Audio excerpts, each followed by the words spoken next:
Empat fraksi di DPRD Gianyar menyampaikan pandangan umum terhadap laporan pertanggungjawaban pelaksanaan APBD tahun anggaran 2019.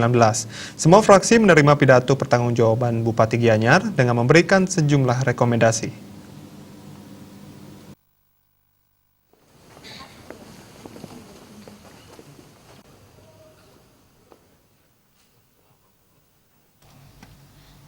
Rapat paripurna DPRD Kabupaten Gianyar digelar dalam rangkaian penyampaian pandangan umum terhadap laporan pertanggungjawaban pelaksanaan APBD tahun anggaran 2019 yang telah disampaikan Bupati Gianyar 6 Juli 2020 lalu.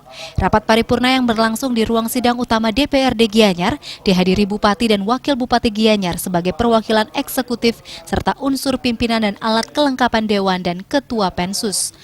Untuk membatasi peserta, rapat juga diikuti sebagian anggota Dewan lainnya melalui aplikasi Zoom. Rapat paripurna dibuka Ketua DPRD Gianyar Iwayan Tagel Winarte yang dilanjutkan pembacaan pandangan umum dari 4 fraksi, mulai dari fraksi PDI Perjuangan, fraksi Golkar, fraksi Demokrat, dan fraksi Indonesia Raya. Dalam pandangan umumnya, keempat fraksi bisa menerima laporan pertanggungjawaban pelaksanaan APBD tahun anggaran 2019 yang telah disampaikan Bupati dengan memberikan sejumlah catatan dan rekomendasi. Rekomendasi tersebut diharapkan bisa lebih meningkatkan kinerja Bupati bersama jajaran perangkat SKPD-nya agar bisa bekerja lebih maksimal.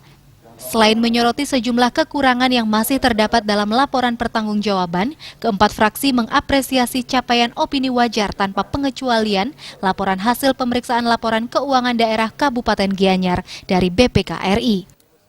Ya, secara umum bisa saya simak tadi dari fraksi PDI Perjuangan, fraksi Golkar, Demokrat, dan terakhir Indonesia Raya, tentu menanyakan terkait dengan bagaimana kita kemarin bisa melangkah ataupun hal-hal yang hambatan-hambatan ataupun hal-hal yang belum tercapai di tahun 2019.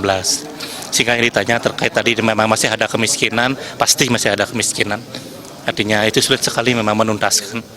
Sampai negara maju pun masih ada tentang sumber daya manusia, IPM-nya, itu namun Gianyar selalu meningkat. Kalau tidak ada COVID sebenarnya sudah ada beberapa desa, sampai 10 desa kita mau nolkan.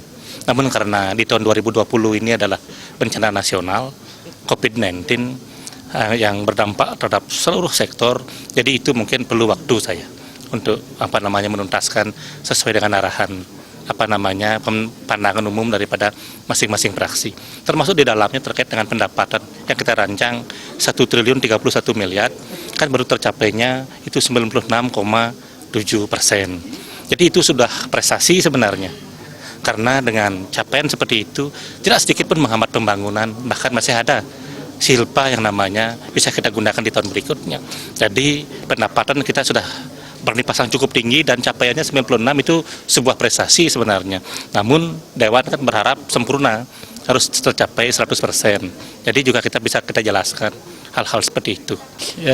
Kami sampaikan terima kasih kepada fraksi-fraksi yang telah menyampaikan pandangan umum fraksinya. Mereka sudah menyoroti, mereka sudah sudah mengkaji secara mendalam bahwa anggaran 2019, walaupun kita WTP, tetap DPR itu tugasnya adalah terakhirnya memberikan rekomendasi. Mereka sudah mempelajari dan juga hasil rapat, memang ada beberapa hal-hal yang disoroti, terutama menyangkut pendapatan dan juga belanja daerah. Nah, dari segi pendapatan, mereka tetap mengusulkan bagaimana Bupati beserta SKPD-nya bekerja maksimal sehingga apa menjadi rancangan bisa tercapai. Rapat paripurna akan dilanjutkan keesokan harinya dengan agenda jawaban Bupati atas pandangan umum fraksi-fraksi. Eka Yana dan Indrawan, Bali TV.